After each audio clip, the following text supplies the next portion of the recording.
ઓમ શ્રી સ્વામિનારાયણાય નમો નમઃ.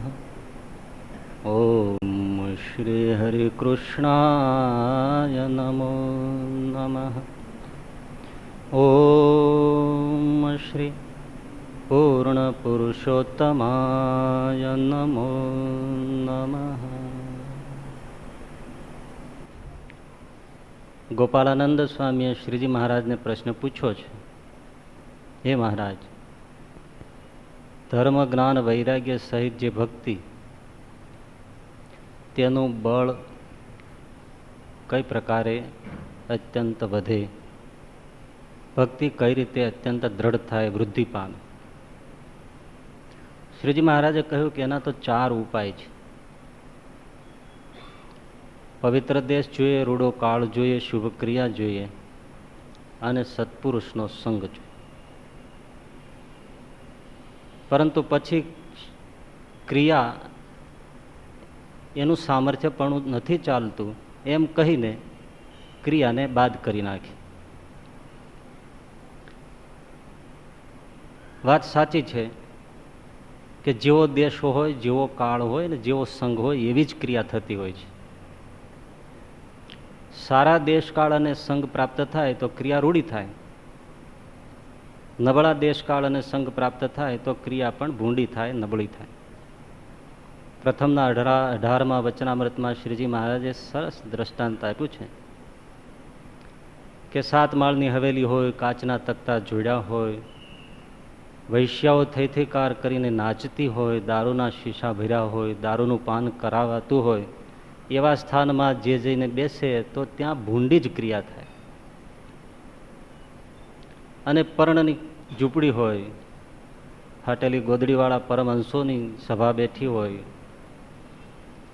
ધર્મસહ ભગવદ વાર્તા થતી હોય, એવા સ્થાનમાં જે જઈને બેસે તો ક્રિયા રૂઢી જ થાય. અહીંયા તમે સૌ બેઠા છો તો અહીંયા શું ભૂંડી ક્રિયા કરશો? જેટલું થશે એટલું સારું ચિંતન થશે અને સારી પ્રવૃત્તિ થશે. અહીંયા પણ આ વચનામૃતમાં શ્રીજી મહારાજે કહ્યું કે રૂડો દેશકાળ હોય અને તમ જેવા સંતનો સંગ હોય તો ત્યાં ક્રિયા રૂઢી જ થાય. એટલે ક્રિયામાં બળ નથી. ક્રિયાના પ્રેરક તો દેશકાળ અને સંગ છે. ક્રિયા પરતંત્ર છે, સ્વતંત્ર નથી. એટલે રૂઢી ક્રિયા કરવાની ઈચ્છા હોય, પોતાને જે જીવન સંપદા મળી છે એનાથી શુભ પ્રવૃત્તિ કરવાની અપેક્ષા હોય તો દેશકાળ અને સંગ રૂડા સેવો તો બધી વસ્તુઓ પૂરી થશે. બાકી ગમે તેવા મોટા હશો પણ દેશકાળ અને સંગ વિપરીત થશે તો સૌભરી, પારાશર, નારદ, બ્રહ્માદિક દેવતાઓની પેઠે ખરાબ પ્રવૃત્તિ થશે, થશે ને થશે. વૃંદાવન બાજુ એક ઉડિયા બાબા થઈ ગયા. બહુ ખાસો સમય નથી થયો, પણ બહુ જ વિભૂતિ હતા, પવિત્ર હતા, સિદ્ધ કક્ષાવાળા સંત હતા, બહોળો શિષ્ય સમુદાય હતો. એમની પાસે આવીને એક સદગ્રહસ્થે પ્રાર્થના કરી કે દયાળુ એક કૃપા કરશો, બોલો. મારા દીકરાના લગ્ન થાય છે, પવિત્ર પ્રસંગ છે, મારે આંગણે આપ પધારો ને આશીર્વાદ રૂડા આપો તો અમને આનંદ થશે અને એના જીવનું સારું થશે. ઉડિયા બાબા કે મને આવવામાં કોઈ તકલીફ નથી, હું મારા સંતો સહિત આવું, પરંતુ 2 બાબતની ત્યાં સંભાવના છે. પેલી સંભાવના એ છે કે હું સંત મંડળી સાથે ત્યાં આવું, સજા હુઆ દુલ્હા, સજી હુઈ औरतें, સજા હુઆ માહોલ, રંગીલું વાતાવરણ અને લગ્નના ગીતો, આવા માહોલમાં મારી સાથે સાધુ આવ્યા હોય અને કદાચ એ વાતાવરણની અસર મારા કોઈ સાધુ ઉપર થાય અને એને સંસારમાં જવાની ઈચ્છા થાય તો બેચારા મારા જાયગા. એક તો એ સંભાવના છે. બીજી સંભાવના એ છે કે કદાચ આ લોકો મારા સત્સંગમાં છે એટલે આવું કદાચ ન બને, હું સાથે છું એટલે.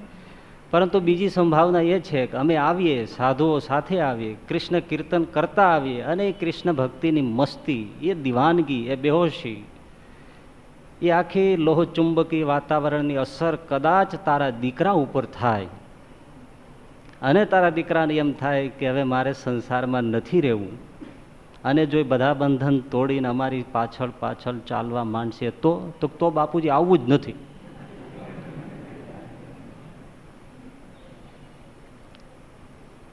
જેવો સંગ, રંગને વશ પાણી, સંગને વશ પ્રાણી. પાણીમાં જેવો રંગ નાખો એવું પાણી થાય, અને પ્રાણીને જેવા સંગમાં નાખો તેવું પ્રાણી થાય. એટલે જાળવીને માણસ જીવે તો ક્રિયા રૂઢી થશે. તો ત્રણની જ વાત રહી: રૂડો દેશ, રૂડો કાળ અને રૂડા સંતનો સંગ. રૂડો દેશકાળ એટલે શું?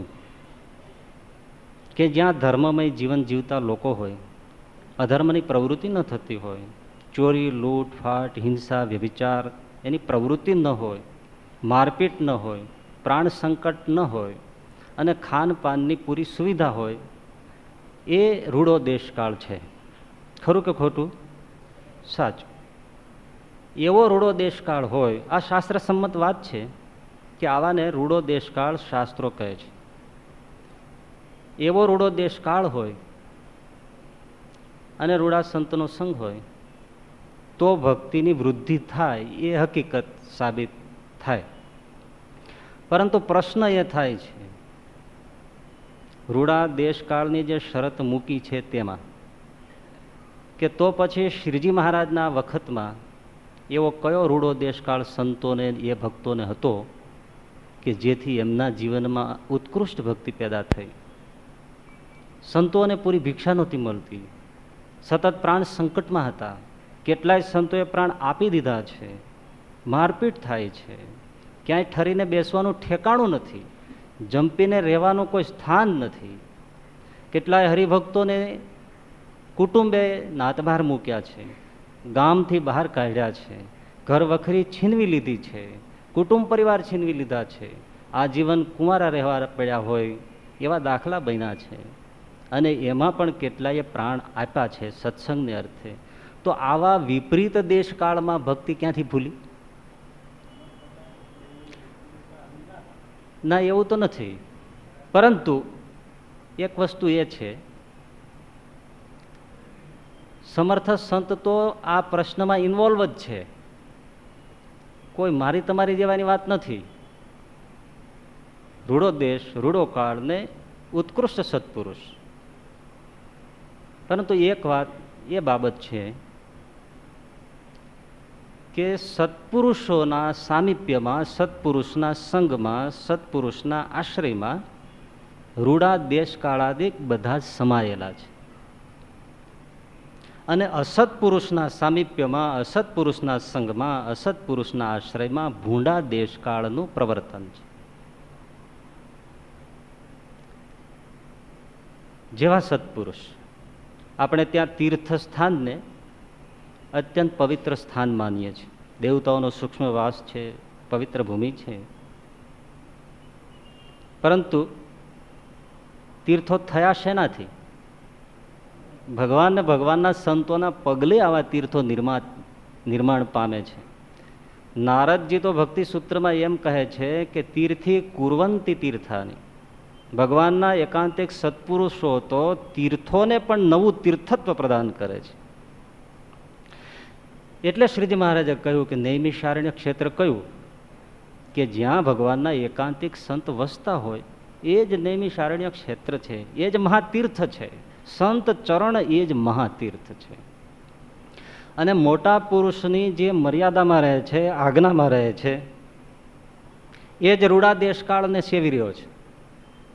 અને જે મોટા પુરુષની મર્યાદાની બહાર વર્તે છે તો એ ભૂંડા દેશકાળમાં જ છે.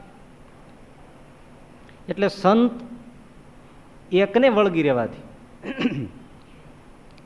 બધી વાતની પૂર્તિ થઈ જાય છે.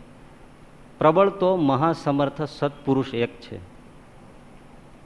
એ કલી મેં સતયુગ આવ્યો. કળયુગમાં સતયુગનું પ્રવર્તન એ સત્પુરુષો કરે છે. સતયુગના ધર્મો કલિયુગમાં પ્રવર્તાવે છે. ધ્યાન, તપ, દયા, શૌચ, પવિત્રતા, યજ્ઞાદિક તમામ. એટલે સત્પુરુષોને આધીન રૂડો દેશ, રૂડો કાળ છે. એટલે એક સત્પુરુષ મળ્યા અને એની યથાર્થ વળગી રહ્યા તો કામ બની જાય. ઘણાનું બન્યું છે.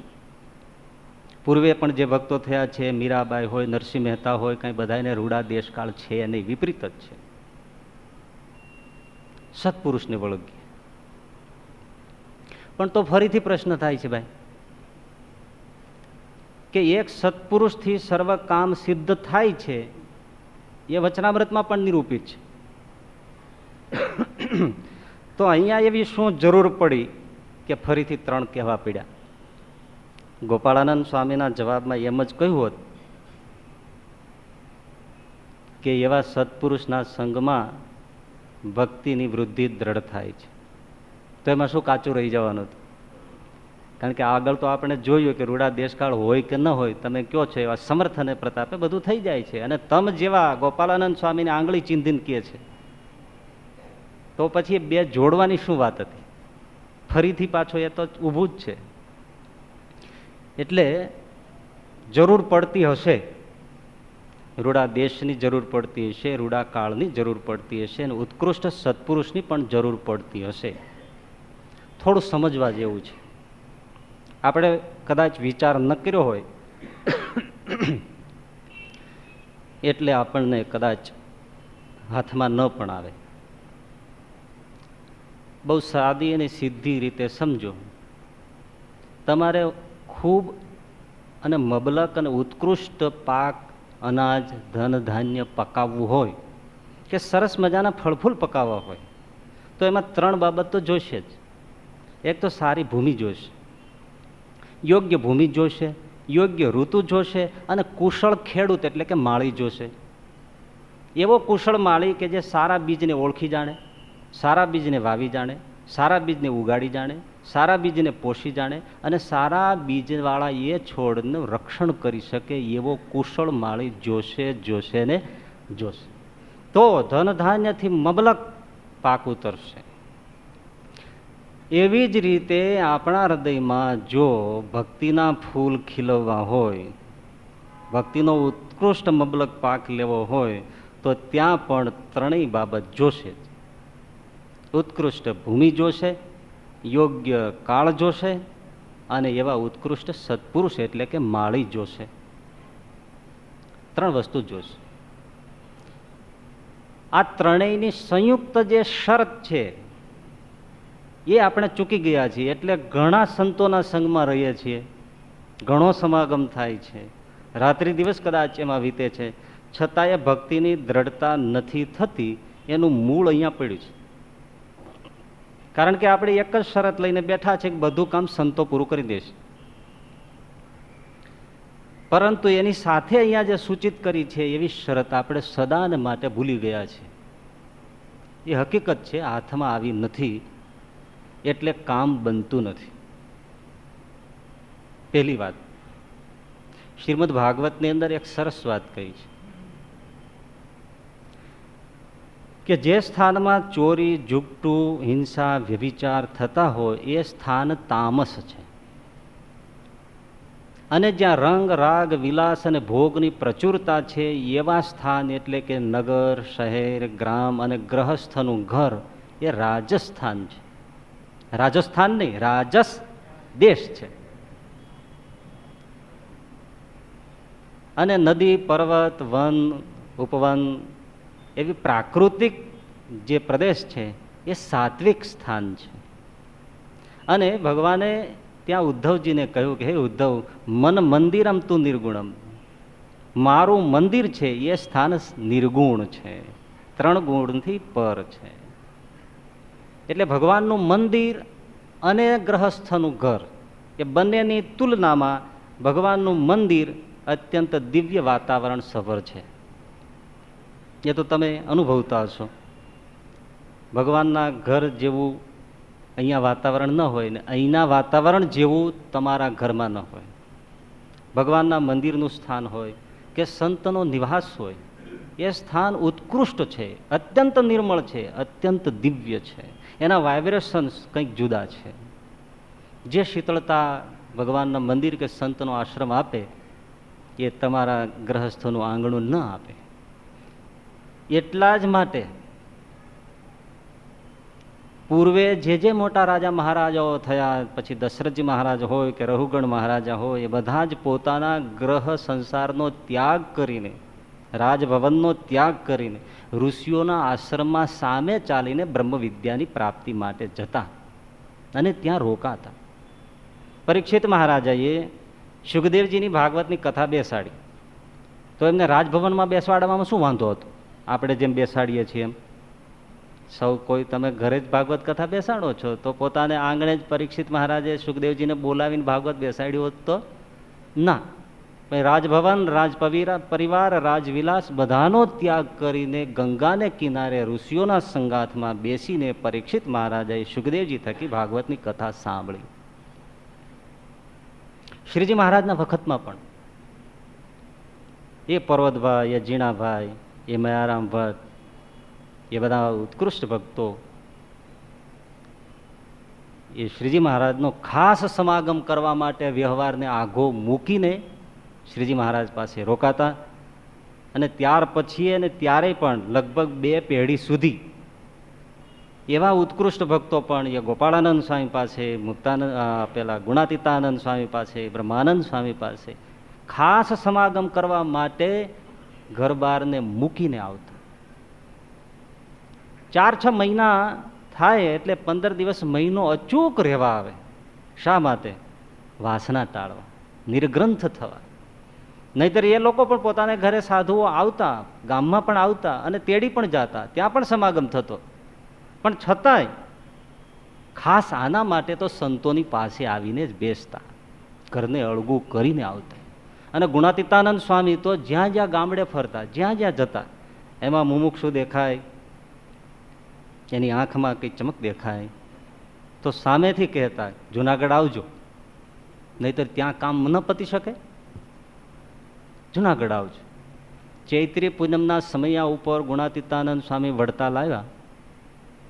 ત્રંબકલાલ શેઠે સ્વામીની પૂજા કરી. પછી આમ સ્વામી થોડા મલક્યા એટલે ત્રંબકલાલ બોલ્યા કે સ્વામી, હું ગર્ભંગ થયો છું તે શું કરું? સ્વામી કે કરવાનું શું હોય, હાલ જુનાગઢ બ્રહ્મરૂપ કરી મેલું.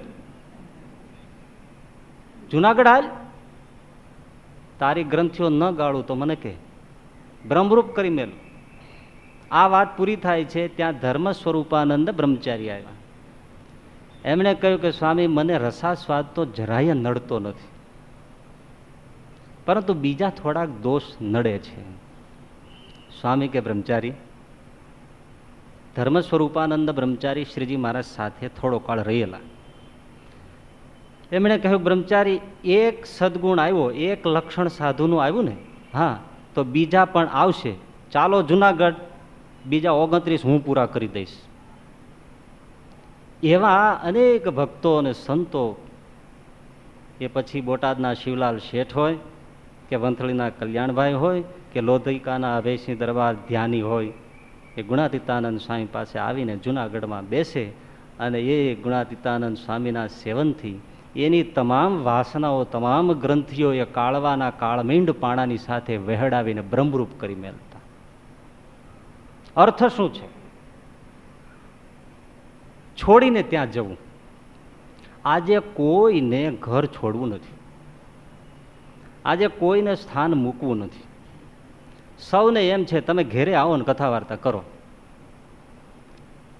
અને અમારું કામ થઈ જાય.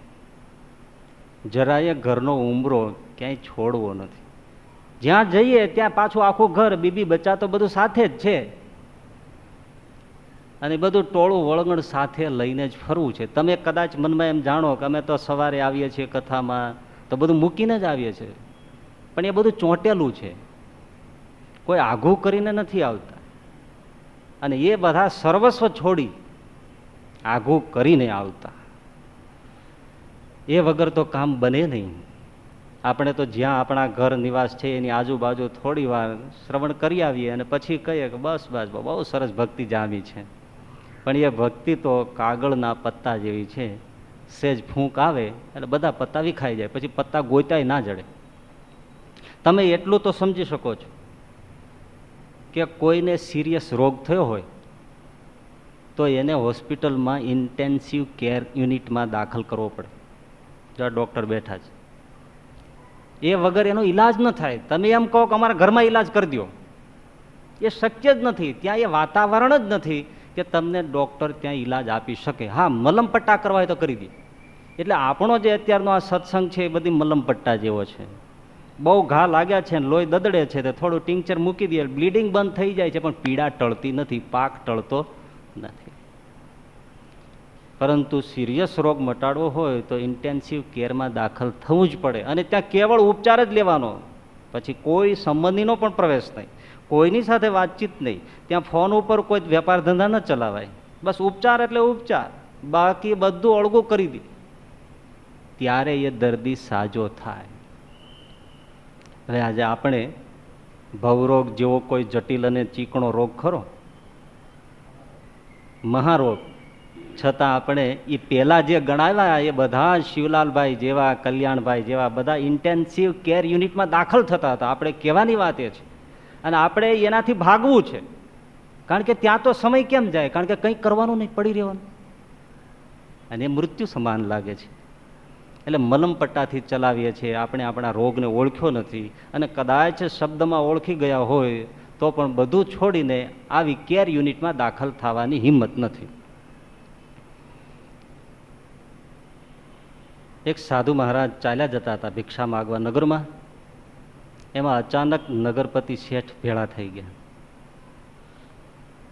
શેઠ ધનપતિ હતા, નગરપતિ હતા, સંપત્તિ તો વિપુલ હતી, પણ મનમાં અશાંતિ બહુ હતી. અને એ વાત સાચી છે, પૈસો હોય ને અશાંતિ ન હોય એ અસંભવ છે.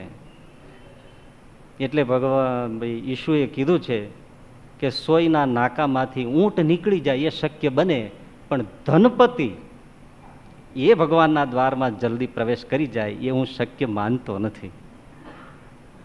કારણ કે સંપત્તિ સુવિધાઓ જરૂર લાવે છે, પરંતુ સાથે સાથે બીજી કેટલી ઉપાધિ પણ લાવે છે.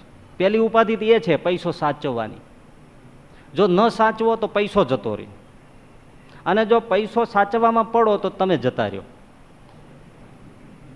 તમારું વ્યક્તિત્વ, તમારી સુખાકારી, તમારી શાંતિ એ બધું જતું રહે. બેમાંથી એક સચવાય, બંને તો સચવાતું જ નથી. અને પૈસો મૂકી દેવો એ કોઈને પાલવતું નથી. એ તો કથામાં બેઠા બેઠા જો વેપાર લાગી જતો હોય તો જરા ગોઠવી લેવાય કે વાંધો નહીં, એક કન્ટેનર મોકલી દેજો. ઘણા લોકો દક્ષિણમાં તીર્થયાત્રા કરવા જાય, ત્યાં કાથીના વેગન ખરીદી લે, બોલો, અને વેચી મારે, એમાંથી બધા પૈસા કાઢી નાખે, પણ એને એ તીર્થ કંઈ કામ આવે નહીં. કારણ કે કેર યુનિટમાં વેપાર કરાય નહીં. એટલે શેઠજીને અશાંતિ, એટલે એમણે કીધું બાપજી પ્રણામ, આપ મને કૃપા કરો અને શાંતિ થાય એવું કરો. પેલા મહાત્માજી કહ્યું કે કઈ વાંધો નહીં, શાંતિ કરવી એ કોઈ મોટી વાત થોડી છે, ये तो हमारा ही उपचार है. चलो फला फला जगह पे मेरा कुटिया है, वृक्ष के नीचे मेरा पड़ाव है, थोड़ा दूर है जंगल में, ये तो भिक्षा के लिए मैं कभी आता हूँ, ये संयोग से आपकी मुलाकात हो गई, तो चलो शांति करनी हो, अशांति मिटानी हो, मन को निरोगी करना हो तो वहाँ आ जाना, शांति मिल जाएगी. अरे बाप जी आवड़ो मोटो व्यापार, आवड़ो मोटो व्यवहार, અને હું ત્યાં કેવી રીતે આવું? આપને બધી સગવડતા હું મારા મહેલમાં આપું, અહીંયા મને આપ ઉપચાર કરો, આપ મને જે માર્ગદર્શન આપો અને મારું કામ થાય. ત્યારે મહાત્માજી બહુ સરસ વાત કરી કે દેખો બેટા, मैं उपचार तो करूँगा, मैं औषध तो देता रहूँगा, परंतु तू परहेज नहीं रखेगा और कुपथ्य का सेवन करता रहेगा तो औषध बेकार जाएगा. इसलिए ये जो कुपथ्य है तेरे परिवार का, ग्रह संसार का, व्यवहार का, ये सब कुपथ्य है, उसको छोड़ो और मेरे पास आओ, मैं औषध दूं, उपचार करूं, आप निरोगी हो जाओ. उपचार के साथ कुपथ्य का पालन रखना ये रोग मिटाना असंभव है. अच्छा बाबा, तो मैं वहाँ आता हूँ। आओगे? आएंगे? हाँ जरूर आऊँगा। एक बात ध्यान रखना, अकेला आना, किसी को साथ में मत लाना, क्योंकि ये इंटेंसिव केयर है। अकेले आना, भले बाबा હું એકલો જ આવીશ. થોડા દિવસો પછી ખરેખર ખોળતો ખોળતો એ ધનપતિ એ સાધુની ઝૂંપડીએ પહોંચ્યા.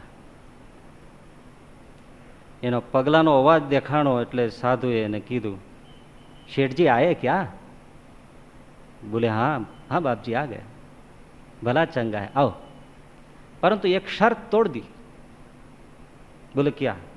मैंने कहा था ना अकेला आना। बैठो। नगरपति बैठा, पण बापजीए माथું ધૂણાવ્યું કે શરત તોડી દીધી.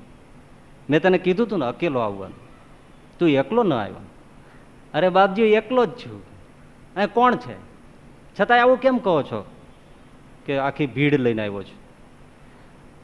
તારી સાથે ભીડ તો છે પણ તને દેખાતી નથી. આંખે બંધ કરો, આંખ બંધ કરો, સબ દિખાઈ દેગા.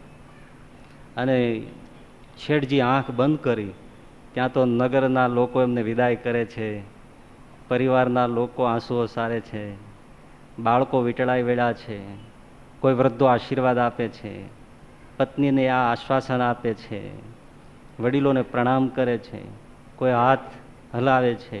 આ બધા દ્રશ્યોની ભીડ અંદર એટલી બધી ઘાટી હતી, આંખ ખોલી નાખી. ओह बाप जी के बहु भीड़ है अंदर, बस मैंने बोला था ना अकेले होकर आओ, ये सब साथ में क्यों लाए? आ मर्म जो तमने समझाय तो कंईक वात बने. આપણે જ્યાં જઈએ છીએ ત્યાં બધી ભીડ સાથે છે, અકેલા ક્યાં છે? પેલા શેઠજીને પેલા મહાત્માએ કહ્યું કે થોડા દિવસો લાગશે, ત્યારે તું એકલો થઈશ, અને એકલા થયા પછી હું તને ઉપચાર કરીશ. નહીતર બીજા જે લોકોના વિચારો છે એનો તને ચેપ લાગશે, અને ચેપ લાગે તો રોગ કોઈ દિવસ મટે નહીં. આ એટલી ઝીણી વાત છે, કદાચ આમાં ઘણાને તો સમજાશે નહીં, પરંતુ અંદરનું જે આખું બગાડ છે, મનમાં જે આખું ભરેલો સંસાર છે, અને સત્સંગ થાય છે, સત્સંગમાં બેસાય છે, પરંતુ ઉપચાર થતો નથી. જીણાભાઈ ગઢડા આવ્યા, શ્રીજી મહારાજ પાસે સમાગમ કરતા, તો ઘરેથી જે કાગળો આવે વાંચ્યા વગર ગાદલા નીચે નાખી દે. આવી રીતે તો મહિનો થઈ ગયો. ઘરના લોકો ચિંતા કરવા માંડ્યા કે દરબાર છે ક્યાં, પત્રનો જવાબ કેમ નથી? એટલે માણસને મોકલ્યો કે જાઓ ને ગરડા છે કે નહીં. મહારાજને મળ્યા તો કે ના, દરબાર તો અહીંયા જ છે. તો કે મહારાજ ઘેરથી તો ઘણા પત્રો લખ્યા, છતાં કેમ કંઈ સમાચાર નહીં. એટલે મહારાજે જીણાભાઈને પૂછ્યું કે દરબાર ઘેરથી કાગળો આવતા? તો કે હા મહારાજ આવતા, પણ મેં એ કંઈ વાંચ્યા નથી. કારણ કે હું જો અહીંયા એ વાંચું તો પછી આપની અમૃત વર્ષા એ ચૂકી જાય. હું તો અહીંયા સમાગમ કરવા આવ્યો છું, કોરો થવા આવ્યો છું. અહીંયા ડોશીના ડાબલાની જેમ બધું સાથે લઈને નથી ફરવા આવ્યો. મહારાજ કે વાહ વાહ વાહ જીણાભાઈ. એટલે શ્રીજી મહારાજે કહ્યું કે જીણાભાઈનું જ્ઞાનનું અંગ છે. આ સમજ ક્યાંથી આવે? એટલે જો વિચારોથી ઘેરાયેલું મન હોય તો સત્સંગ ઉતરતો નથી. ભૂમિ તૈયાર નથી, ભૂમિમાં કાંકરા ઘણા છે, ભૂમિ યોગ્ય નથી, ધરતી બરાબર ખેડાઈ નથી, અંદર ખૂબ કસ્તરો અને કડકુચર છે કે જે બીજને ઉગવા દેતા નથી. આજે વિજ્ઞાને તો શોધ્યું છે, માણસને આમ સામે ભોજન કરતા હોય તો એના પેટ ઉપર સ્લાઇડો દૂરથી રાખે અને એનો અભ્યાસ કરે, અને જમનાર વ્યક્તિની સાથે એવી સરસ મજાની હલકી ફુલકી વાતો કરે, પેલો પ્રસન્ન થઈને ભોજન કરે, તો એ યંત્ર બતાવે છે કે એના જઠરમાં પાચક રસોનો ધોધ છૂટે છે અને ભોજન બરાબર એકદમ રસથી જમે છે. અને વચ્ચે જ એ જો જમનારાને ક્રોધિત કરવામાં આવે છે અને જેવો ગુસ્સો થાય છે કે તુરત જ પાચક રસો બંધ થઈ જાય છે. કારણ કે ભોજનને પચાવવા માટે જઠરમાં ગરમી જ જોઈએ, પરંતુ મગજ ગરમ થતા જઠરની ગરમી મગજમાં ચડી ગઈ, એટલે જઠર ઠંડુ થઈ ગયું. જઠર ઠંડુ થતા ભોજન અપચ રહી ગયું. એટલે એ ભોજન ખાધેલું કાં તો કબજિયાત કરે અથવા તો ડાયરિયા ઝાડા કરે, પણ એમાંથી રસ, રક્ત, માંસ, મજ્જા થાય નહીં. એક ભોજનને પચાવવા માટે પણ જો આટલું શાંત અને પ્રફુલ્લિત મન જોઈતું હોય તો આ દિવ્ય સત્સંગને પચાવવા માટે, શ્રીજીની વાણી પચાવવા માટે, સંતોના વચનો પચાવવા માટે કેટલું મન શાંત જોઈએ, કેટલી ઉર્જા એકત્રિત જોઈએ. એવું મન, એવું પ્રશાંત મન, સર્વ વળગણોથી મુક્ત, સર્વ વ્યવહારોથી મુક્ત, સર્વ ઝંઝટોથી મુક્ત, એવું મન એ યોગ્ય ભૂમિ છે. આ ભૂમિ નિર્માણ ન થાય ત્યાં સુધી ક્યારેય સત્સંગના બીજ એમાં પડ્યા છે એ ઉગવા સંભવ નથી. બસ અભી સુના અભી ફોક, ભૂમિ ક્યાં? બીજી વાત, કદાચ યોગ્ય ભૂમિ થઈ, પરંતુ યોગ્ય ઋતુ ન હોય તો? અમુક ઋતુમાં અમુક જ ફૂલ આવે, અમુક ઋતુમાં અમુક જ ફળ આવે. તો સત્સંગની પણ ઋતુ છે. એ ઋતુ એટલે ચાતુર્માસ નહીં, એ ઋતુ એટલે એકાદશી નહીં, એ ઋતુ એટલે કોઈ પરવણીના દિવસો નહીં. એ ઋતુ તો કંઈક જુદી છે. અને આ શરત પણ આપણે ચૂકી જઈએ છીએ. પેલી તો આગળ કહીએ તો ચૂકેલા જ છે, કંઈ છોડવું તો છે જ નહીં. અને ઋતુ યોગ્ય થઈ નથી. જેમ જમીનમાં યોગ્ય ઋતુ વગર કોઈ ફળ ફૂલ પાકતા નથી, એવી જ રીતે સમજાવવા માટે બહુ જ ઉત્તમ બાબત છે. એટલે કહું છું કે ઋતુકાળ વગર નર માદાના સંયોગ થાય છતાં પણ પુત્રની પ્રાપ્તિ ન થાય. નારીને ઋતુકાળ જોઈએ, પશુ પક્ષી બધાને. એ ઋતુકાળમાં જ પ્રજનન થાય તો જ બચ્ચાની પ્રાપ્તિ થાય. ઋતુકાળ વગર નર માદાનો સંયોગ બેકાર છે. એટલે પ્રાચીન ભજનોમાં સરસ કહ્યું છે, હે ગુરુજી મારા આ નાદ ને બુંદનો છે વિસ્તાર, સંસાર પરગટ કીધો રે. હે ગુરુજી મારા આ નાદ ને બુંદનો છે વિસ્તાર, સંસાર પરગટ કીધો રે. એમ બોલા બોલા આ ઋષિ મારકુંડ, એ મહામંત્ર શિવજીએ દીધો રે. બે પ્રકારની સૃષ્ટિ છે, એક નાદ સૃષ્ટિ, બીજી બુંદ સૃષ્ટિ. ગ્રહસ્થોની બુંદ સૃષ્ટિ છે. ઋતુકાળમાં બુંદ ધારણ થાય છે ને એમાંથી વંશ વેલો થાય છે અને એનાથી સંસાર પ્રગટ થાય છે. સાધુઓને નાદ સૃષ્ટિ છે. એ ઋતુકાળ હોય એ સમયે શિષ્યના હૃદયમાં જો બ્રહ્મ બીજ રોપે તો જ સંતત્વનો વેલો આગળ ચાલે. ઋતુકાળ ક્યાં છે? એ તો પથ્થર ઉપર વેરાયેલા બધા બ્રહ્મ બીજો છે. ગુણાતીતાનંદ સ્વામી પાસે શું બીજા નહીં રહ્યા હોય? પણ જેને ઋતુકાળ હતો એ સગર્ભા થયા અને પુરુષોત્તમના ધામરૂપી ફળની પ્રાપ્તિ થઈ છે. ઋતુકાળ જોઈએ, નહીતર બેકાર. જેટલો સંસારમાં વંશ વૃદ્ધિ માટે ઋતુકાળ, એવો જ શિષ્યને માટે સત્સંગના બીજ ઉગવવા માટે ઋતુકાળ જોઈએ. પણ ઋતુકાળ શું છે? અત્યંત ઉત્સુકતા, અત્યંત પીપાસા, અત્યંત સત્સંગની ઉત્કંઠા. એ મુક્તાનંદ સ્વામી એટલે મુકુંદ, એવી ઉત્સુક ઉત્કંઠા કે જ્યાં વીછી કૂછી રહે એવા નવેડામાં ઊભા રહીને પણ રામાનંદ સ્વામીના વચનો ઝીલે છે. એવી ઉત્કટતા. એટલે શ્રીજી મહારાજે કહ્યું છે કે વક્તા સુધો શાંત હોય અને શ્રોતાને ઉત્કૃષ્ટ શ્રદ્ધા હોય તો જ ઉત્કૃષ્ટ નિશ્ચય એટલે કે ફળની પ્રાપ્તિ થાય. નિષ્કુળાનંદ સ્વામી પેલા મયુરના નૃત્યની વાત કરી છે. મયુરને મૈથુન ગ્રંથિ નથી એમ કહેવાય છે, પરંતુ એ નૃત્ય કરે છે, કળા કરે છે અને નાચે છે અને ઢેલડીઓ આસપાસ એની ફરે છે. અને નૃત્ય વખતે, નાચ વખતે, કળા કરે એ વખતે મોરની આંખમાંથી પાણીના બિંદુ ટપકે છે. એને પેલી ઢેલડીઓ છે એ ઝીલી લે છે, એમાંથી એને બચ્ચા થાય છે. પરંતુ સ્વામીએ સરસ વાત કરી કે એ બુંદ આંખમાંથી ખરે અને અધર અધર જે ઝીલી લે એનો કળાયેલ મોર થાય છે અને ધરતી ઉપર પડી જાય ને પછી જે એ બુંદને ઝીલે છે એના ઢેલડા થાય છે. શ્રદ્ધા, ઉત્કૃષ્ટ શ્રદ્ધા એ કેવા રંગ પૂરે છે અને શ્રદ્ધા વિહીન ઝીલેલું કેવા ફીકા રંગ આપે છે. એટલે ઉત્કૃષ્ટ શ્રદ્ધાથી ઝીલાયેલા બ્રહ્મ બીજ એ ઉત્કૃષ્ટ સંતાન એટલે કે સત્સંગ એનું ફળ આપે છે. જેમ ઉપવાસી જનને આવે અમૃતનું નોતરું, તે પીવા પળ ખમે નહીં, જાણે કઈ વારે પાન કરું. એકાદશીનો ઉપવાસ હોય અને પારણામાં જેવી ઉત્કંઠા હોય, એમાં કોઈ કદાચ આડો આવે તો પડી જાય, પણ ભોજનની જે તાલાવાલી છે, સ્વપ્નમાં પણ જે ભોજન જમાય છે,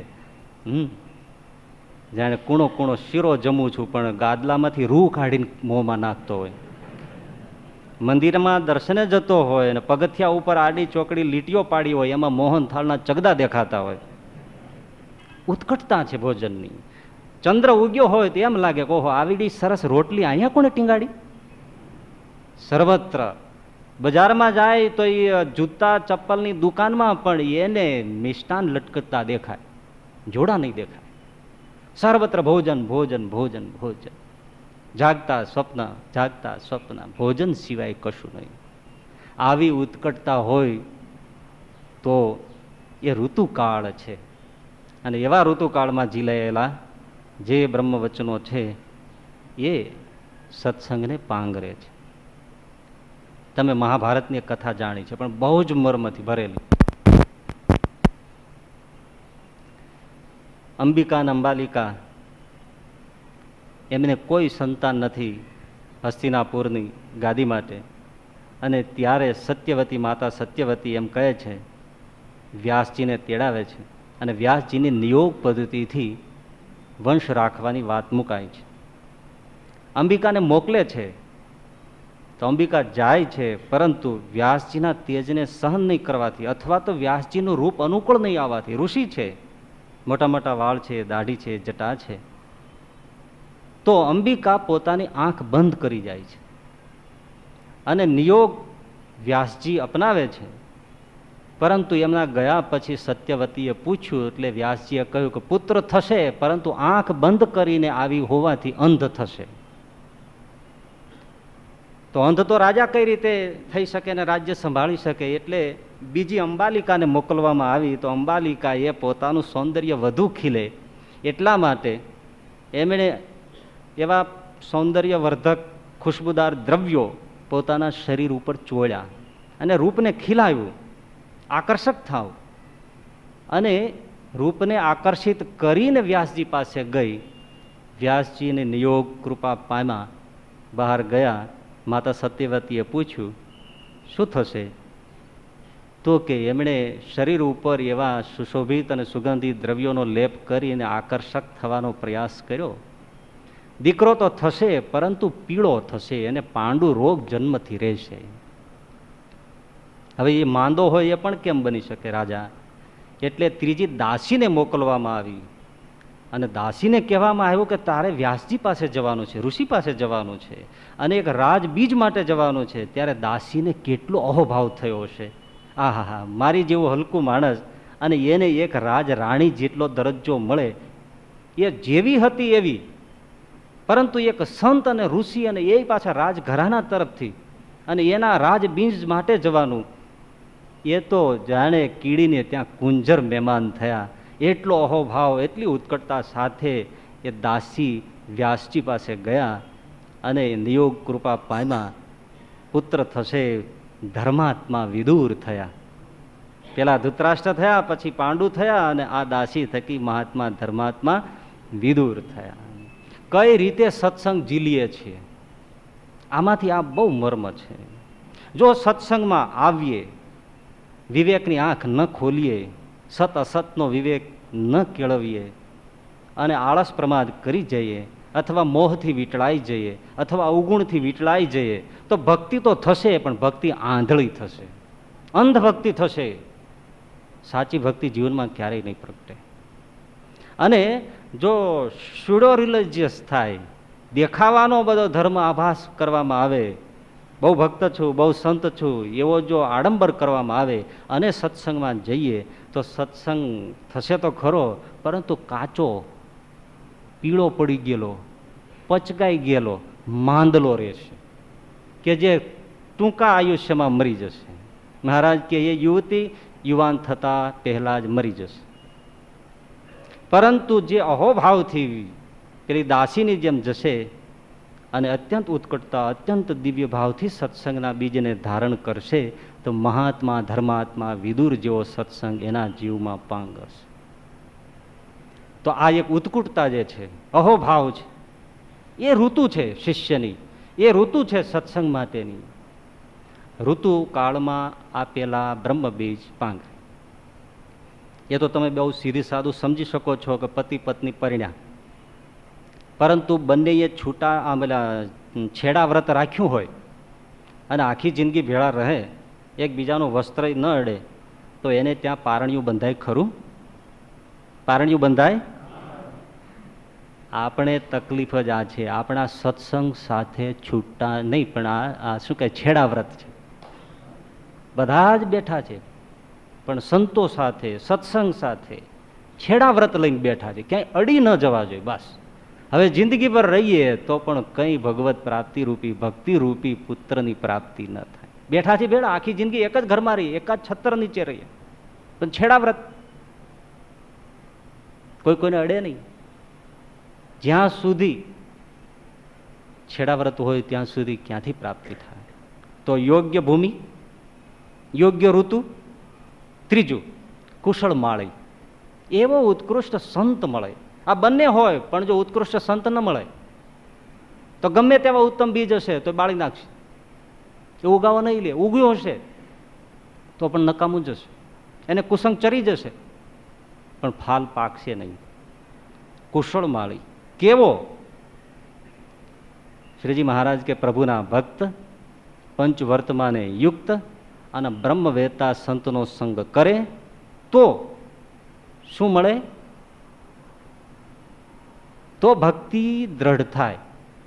પણ ખાલી ભક્તિ નથી કહી, ધર્મે યુક્ત, જ્ઞાને યુક્ત, વૈરાગ્ય યુક્ત એવી ભક્તિ પાંગરે, એવી દ્રઢ ભક્તિ એ જીવના હૃદયમાં ખીલે. હા, પણ આવા મળે તો. બહુ સરળ રીતે વિચારો ને, ભક્તિ કઠણ નથી, ભક્તિ બિલકુલ સરળ અને સુગમ છે. 5 પછી માળા કરવી શું કઠણ છે? દેવ દર્શન, પૂજા પાઠ, ઠાકોરજીને અર્થે પુષ્પ ચડાવવા, હાર ચડાવવા, ચંદન ચડાવવા, વસ્ત્રો ધરાવવા, રોજ થોડી જપ કરવા, જન્મંગલના પાઠ કરવા, મંદિરોમાં વાળવું ચોળવું, સંતોની સેવા કરવી કઠણ નથી ભાઈ.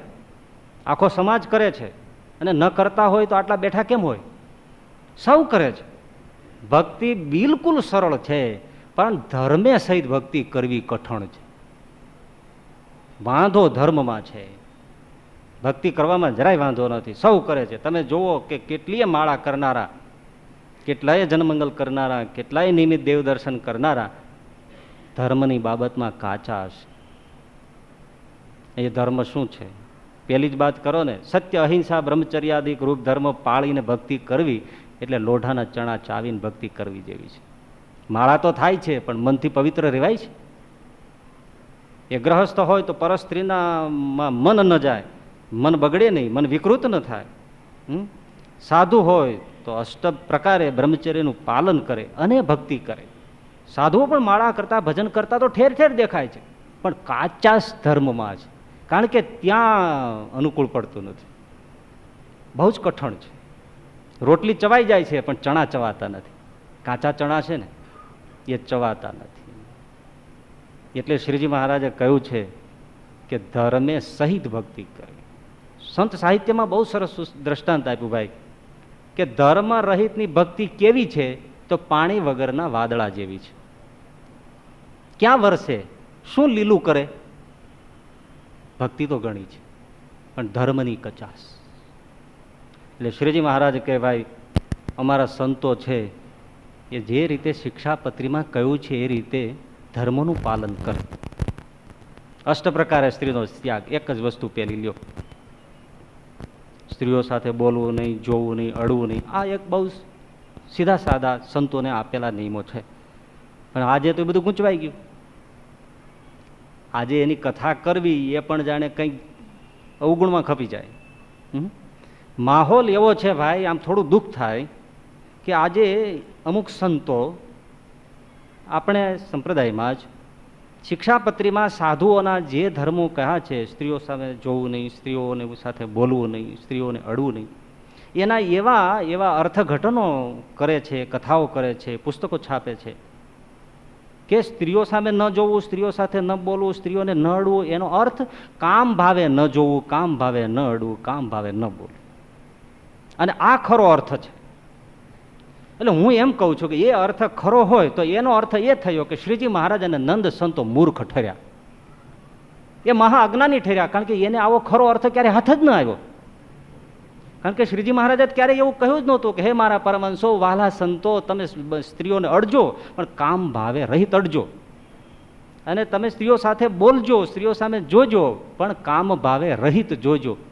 આવું કોઈને શિક્ષણ આપ્યું નહીં. એવું ન તો ગોપાળાનંદ સ્વામીએ કોઈને શીખ્યું, ન તો બ્રહ્માનંદ સ્વામીએ શીખ્યું, ન તો ગુણાતીતાનંદ સ્વામીએ શીખ્યું, અને ન તો એ સંતો પણ એવી રીતે વર્ત્યા. ઉલટાની વાત તો એમ કહેવામાં આવી કે તમે જોશો તો કામ ભાવ જાગશે, તમે અડશો તો કામ ભાવ જાગશે,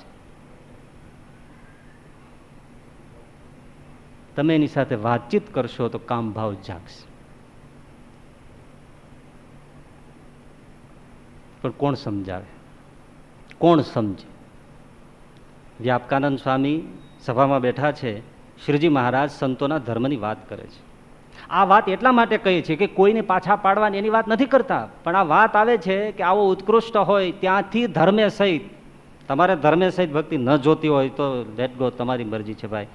જ્ઞાને સહિત ભક્તિ ન જોતી હોય તો તમારી મરજી છે, તો અમારી વાણીને ફોગટ માનજો.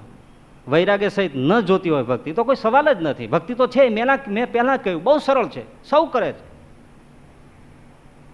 ઘણી જગ્યાએ પદયાત્રા લોકો, ઢગલાબંધ લોકો જાય છે, પણ ત્યાં જ્યાં રાત્રિ નિવાસ થાય છે ત્યાં શું થાય છે એ છાપામાં આવે છે.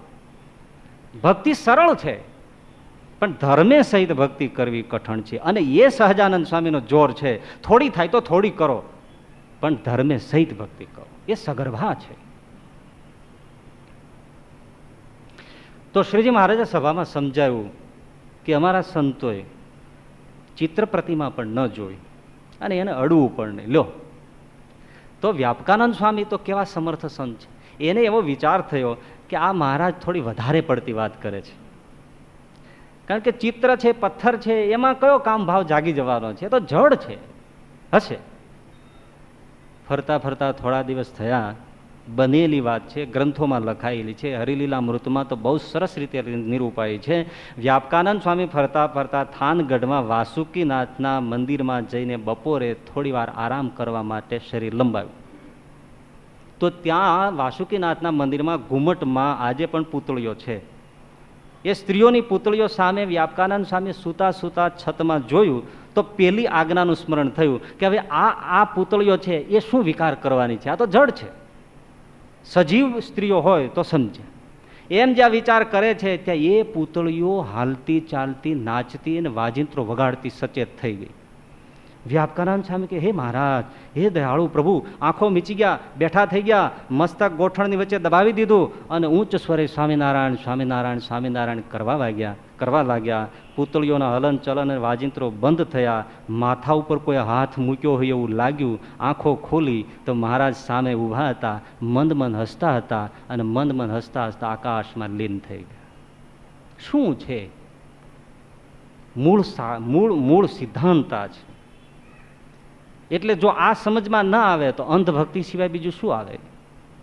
એટલે એ કોણ પડાવે કે જેણે પાળ્યું છે, જેના જીવનમાં, એટલે કહ્યું પ્રભુના ભક્ત કે જેને ભક્તિનો સ્વાદ માણ્યો છે, જેને ભગવાનના વચનોનો સ્વાદ માણ્યો છે. ભેખની ટેક તે વચનમાં નવ રહે, વચનમાં રહે તો પ્રગટ ભક્તિ પ્રમાણો. મુક્તાનંદ સ્વામીએ લખ્યું છે. ભેખની ટેક તે વચનમાં નવ રહે, એ સીંડું કાઢે જ, એ ફાંડું કાઢે જ, એ ડાયવર્ઝન ખોળી જ કાઢે. રાવણે ખાલી સાધુનો વેશ લીધો તો પણ સીતાજીને કેમ અંતરથી બહાર આવવું એનું એને ખોળી કાઢ્યું કે નહીં, લૂપહોલ. એ સાધુને આવડે, એ તમને ન આવડે. એટલે મુક્તાનંદ સ્વામીએ લખ્યું, ભેખની ટેક તે વચનમાં નવ રહે, વચનમાં રહે તો પ્રગટ ભક્તિ પ્રમાણ. એટલે જેણે વચનનો સ્વાદ માણ્યો છે, જેણે ભક્તિનો સ્વાદ માણ્યો છે, એ સામાના હૃદયમાં ભક્તિ ઉગાડી શકે. ગુણાતીતાનંદ સ્વામી ગામડે ફરતા, બહુ મજાની વાત છે, કદાચ આ ઓછી સાંભળવામાં આવે. એમાં એક હરિભગત દંડવત કરીને પગે લાગ્યા. ગુણાતીતાનંદ સ્વામીના નેત્રો વાંકા થયા, કરડી થઈ દ્રષ્ટિ. છેટો રે, તું એમ માને છે કે જમપુરી ખોટી છે? તું એમ માને છે કે સ્વામિનારાયણના વચન લોપીને અક્ષરધામમાં જઈશ? તું એમ માને છે કે આજ્ઞા લોપીને સુખી થઈશ? અરે મહારાજ શું કહો છો? શું શું? તારા ચારિત્ર સામે જો. વર્તમાન ધર્મ પાળતો નથી, વ્યભિચાર છોડતો નથી, અને સાધુઓને દંડવત ને ભજન ને કીર્તનમાં ઉછળા કરે છે. તે શું એવો ભગવાન મૂર્ખ છે? રાય રાયના લેખા લેવા છે. અહીંયા આવ, અહીંયા આવ. એકદમ નજીક આવ્યો. સ્વામી એના ગળામાં કંઠી લઈ આંચકો મારીને તોડીને નાખી દીધી. તારા ગળામાં કંઠી શોભે? એક બાજુ વર્તમાન લોપે છે, પરસ્ત્રીઓનો સંગ રાખે છે, અને કંઠી પહેરીને પાછો તો હરિભક્તોનો ડોળ કરે છે. એવી રીતે અક્ષરધામમાં જવાશે? જા. સાંભળ્યું છે આવું થઈ શકે ખરું? કંઠી તોડી નાખી. પેલો એકદમ શરમાઈ ગયો, આંખમાંથી પાણીની ધાર થઈ ગઈ. ગુણાતીતાનંદ સ્વામી જોઈ રહ્યા. ગમે તેમ તોય લજ્જા છે એ બહુ મોટી ભૂમિકા છે. શરમ આવે, નફટ થઈ જાય, એને કોણ ભાઈ સુધારી શકે? આંખમાં આંસુ આવી ગયા, દિન થઈ ગયો, અને એટલું બોલ્યો કે સ્વામી ભૂલ થઈ. ગુણાતીતાનંદ છે કે અહીંયા આવો, અહીંયા આવો. જોડીમાંથી બીજી કંઠી સાધુ પાસે મંગાવીને એમણે કીધું, લે ફરી વર્તમાન ધરાવું છું, ફરી કંઠી પહેરાવું છું, જા આગલા બધા પાપ હું બાળીને ભસ્મ કરું છું, પણ હવે નવા કરતો નહીં. હવે આમન્યા રાખજે અને ધર્મે સહિત ભક્તિ કરજે. કોણ પડાવે કે જેણે આ ભક્તિ કરી છે, જે ધર્મે સહિત ભક્તિને જાણે છે ને માણે છે, એવા સત્પુરુષ ધર્મે સહિત ભક્તિ પ્રદાન કરે. એ સિવાય તો શક્ય નથી ભાઈ. જેવું સ્ત્રીનું એવું જ દ્રવ્યનું. દાન કરવું સહેલું છે, સાંભળજો. જેમ ભક્તિ કરવી સહેલી છે ને, એમ 5-25 હજાર રૂપિયાનું દાન કરવું ને બહુ સરળ છે, પણ અનીતિની કમાઈ ન કરવી અઘરું છે. દ્રવ્યના વ્યવહાર અરસપરસમાં ખોટા ન કરવા, 5 રૂપિયામાં શીર્ષાસન ન કરી જવું, કોઈને શીશામાં પૂરીને બૂચ ન મારી દેવું, એ બહુ કઠણ છે.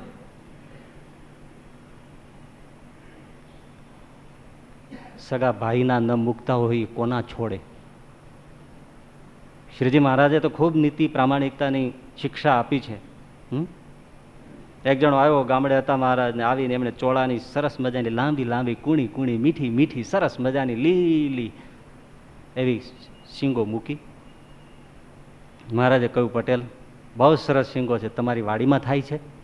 તો કે ના રે ના મહારાજ, આપણે ક્યાં એવી ખેતી છે, આ તો હાઈલો આવતો હતો, તમારી પાસે આવવું હતું તો બાજુમાં એક વાડી ઝપટપમાં ચડી ગઈ તો લેતો આવ્યો, ને ભગવાનને માટે કશો વાંધો છે મહારાજ, તમે તમારે ખાઓ ને મજા કરો, ધર્મને અર્થે કશો વાંધો નહીં. ડાયાબિટીસ વાળા ગોળી ખાઈ લે અને પછી 1 કપ આઈસ્ક્રીમ ચડાવી જાય, એવો આપણે આ કૃપા પ્રસાદનો ઉપયોગ કરીએ છીએ. સાધુઓ શું કામના બેઠા છે? આવું બધું બાળવા હાટું જ રાખ્યા છે ને, રસો શું કામ દઈએ છે? આટલા હાટું જ દઈએ છે.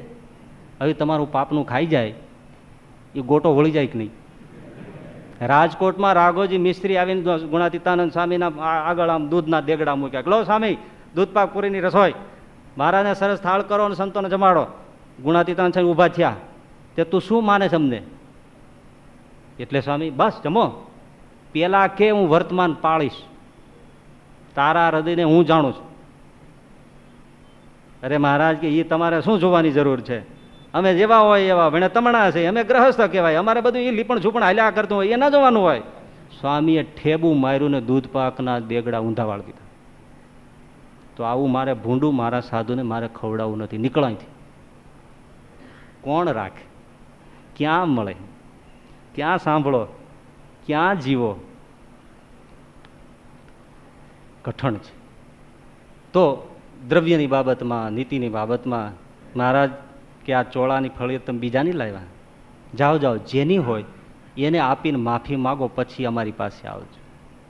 અરે શિવલાલભાઈ બોટાદમાં મહારાજ હતા, તો શિવલાલભાઈ એના બાપુજી ભગા દોશીને હજી સત્સંગનો ગુણ નહોતો, એ તો પરમ જૈન હતા અને બહુ વિરોધ થતો હતો. પણ મહારાજને સંતોને જમાડવા માટે સીધું સામાન લઈ અને શિવલાલભાઈ આવ્યા. નાની ઉંમર છે એટલે મહારાજે કહ્યું, શિવલાલ આ તમે બાપુજીને પૂછીને લાવ્યા? તો કે ના મહારાજ, મારા બાપુજીને પૂછ્યું ને તો ના આપે, તો જાઓ પાછું આપી આવો, પાછું આપી આવો. બાપુજી કહે ને તો જ લેવાનું, નહીતર નહીં. કેટલી નીતિ! અત્યારે તો ઉલટાનું શીખવામાં આવે, જોજે બાપુજીને ખબર ન પડી જાય કે ક્યાં વયું ગયું, કઈ ભૂમિકા રહી, કયો ઋતુકાળ રહ્યો, કયો કુશળ માળી રહ્યો. હરિહરિ. એટલે આપણે નીતિની તો ઘણી વાતો છે, પણ બહુ માર જોર કરીને વાતો કઈ આગળ આવે. હે મલાઈ ડોશી હતા ઉપલેટામાં, એક રૂકમાઈ ડોશી હતા, દેશકાળ એવો હતો અને એમાં રૂકમાઈ ડોશી લસણ અને થોડી ડુંગળી ખાઈ ગયા. દેહ મૂકવા ટાણે મહારાજાને લઈ ગયા, પણ મેરુ પર્વતની ટોચ ઉપર મૂક્યા. આવતા જતા ભક્તો બધા જોવે ને રૂકમાઈ ડોશી રાડો પાડે. તો અહીંયા કેમ રાખ્યા છે? તો કે લસણ ખાઈ ગયા એટલે ગંધ કાઢવા માટે મૂક્યા છે. બોલો. એક સાધુ એક જણા સમજાવતા હતા કે બહુ બીડી ના પીઓ, તમે સ્વર્ગમાં જશો તો તમારો શ્વાસ ગંધા છે તે દેવતાઓ ભાગી જશે. પેલો કે શ્વાસ મારે અહીં મૂકીને જાવો છે ને, મારે ક્યાં હારે લઈ જાવો છે? ગંધાય છે હું શરીરને, એ કામની હારે લઈ જાય, એ તો અહીં સળગાવી દેશે. પણ સમજો કે એની વાસના છે ડુંગળીની, જે હોય તે એ કાઢવાની કથા આપણે મારજોર કરીને કહીએ છીએ, પણ ક્યાંય અનીતિનું ગળી ગયો ને એની ગંધ કાઢવા માટે કોઈ કથા કહે છે કે એને મેરુ પર્વતની ટોચ ઉપર ભઠ્ઠા ઉપર રાખીને એની ગંધ કાઢી તે સાલા બદમાશ, તારા ભાઈનું ઓળવી ગયો તો, પાડોશીનું ઓળવી ગયો તો, એવી કોઈ કથા નહીં કહે. કારણ કે ધર્મ સંસ્થાઓમાં જ ગોટાળા હાલતા હોય. સાધુઓ નીતિનો પેલા અર્થ સમજ્યા હોય તો ને. એટલે હું તો બહુ દિલથી કહું છું કે દરેક સાધુઓએ અને દરેક હરિભક્તોએ ગાંધીજીની આત્મકથા વાંચવી જોઈએ અને ગાંધીજીના ધર્મ મંથનના વિચારો વાંચવા જોઈએ. ખબર પડે કે શું નીતિ કહેવાય, શું અનીતિ કહેવાય, શું સામાજિક કર્તવ્ય કહેવાય, એક વકીલનું, એક ડોક્ટરનું, એક શિક્ષકનું, અરે એક સામાન્ય કંડક્ટરનું. એ એના કર્તવ્ય ધર્મ છે, સામાજિક ધર્મ છે. એ સામાજિક ધર્મ પણ કંઈ લોપવાનો નથી, અને એ જે લોપે છે એને મહાપાપ લાગે છે. કારણ કે એકના લોપવાથી અનેકનું કલ્યાણ થતું હોય છે, અનેક વિધવાઓના આંસુ પડતા હોય છે, અનેક લોકો દુઃખી થતા હોય છે, અને એવા કકળેલા આત્માઓની ચિત્તા ઉપર બેસીને કોઈ ભગવાનના ધામમાં ના જઈ શકે. એક શિક્ષક છે તો ઈમાનદારીથી શિક્ષકનું કામ બજાવવું જોઈએ. એ બધા ચૂકી ગયા. ભારતમાં ભક્તિ પ્રજામાં બહુ છે, અને જે ભગવાનના ચરણે બેસીને માળા કરતો હોય એ દેશની પ્રજા કોઈ દી દુઃખી હોય? વિશ્વમાં આટલી ભક્તિ કરનારી કોઈ પ્રજા નથી, છતાં ત્રસ્ત ભારત જેવો કોઈ દેશ નથી. એનું એક જ કારણ છે, ધાર્મિકની ભારતની પ્રજા ધર્મભ્રષ્ટ પ્રજા છે. કોઈ ધર્મ પાળતું નથી. ભક્તિ ગમે તેટલી કરે, સુખી ન થાય પ્રજા. અને જ્યાં જ્યાં પાશ્ચાત્યના દેશોમાં લોકો સુખી છે, શા માટે? ધર્મ પાળે છે. ભલે ભક્તિ કરે છે કે નથી કરતા, ખોટું નહીં ન થાય. એમ તૂટી ગયેલી તમે પેન માગો કે આમાં ગમે છે ને લઈ જાઓ, તમે $2 હોય તો $2 આપી દો, તો કે ના, તૂટેલી વસ્તુ અમારાથી વેચાય નહીં, તમને ભલે ગમે પણ અમારે અપાય નહીં. અને આપણે તો માનો કે તમે એક કોઈ મશીન લીધું, 2 વર્ષ 3 વર્ષ ગમગમાડ્યું, અને પછી લાગ્યો કે હવે 10 કાલ્યા છે ને બંધ પડી ગયું છે, એટલે પછી બીજાને શું કહે? આ વેચવું છે, કોઈ ગ્રાહક મળે કહેજો. હમણાં 2 મહિના પહેલા જ લીધું છે, પણ હવે શું છે, હવે જરૂર નથી. 3 મહિના કહ કાઢી લીધો અને હળી ગયેલ ડોસી જેવું થઈ ગયું, હવે હાલતું નથી, ત્યારે હવે એને વેચી નાખવું છે. પણ 2 મહિના પહેલા જ લીધું છે, જરૂર નથી. અને એમાં બિચારો ભોળો હોય, કપાળમાં તિલક ચાંદલો જોઈને એમ કે હરિભગત થોડું ખોટું કરે, લાવો લો, કેટલા? આટલા લઈ જાઓ. ઓલો ઘરે લઈ જઈને ચાલુ કરે તો હાલે નહીં. એટલે આવીને કે જો હાલતું નથી, એ તો હવે તમે સમજો ને એ સમજે. પણ તો આ મારે નથી જોતું, મારા પૈસા પાછા આપી દો. તો કે અમે વેચેલો માલ પાછો નથી રાખતા. તો ભાઈ તમે આ મશીને રાખો અને પૈસા રાખો, બસ. તો બેય રાખે. તમે એને કયો સત્સંગી કયો, એ તમને સોસાયટી મળી રહેશે એવા, અને તમારે કોકના અનુભવ હશે જ.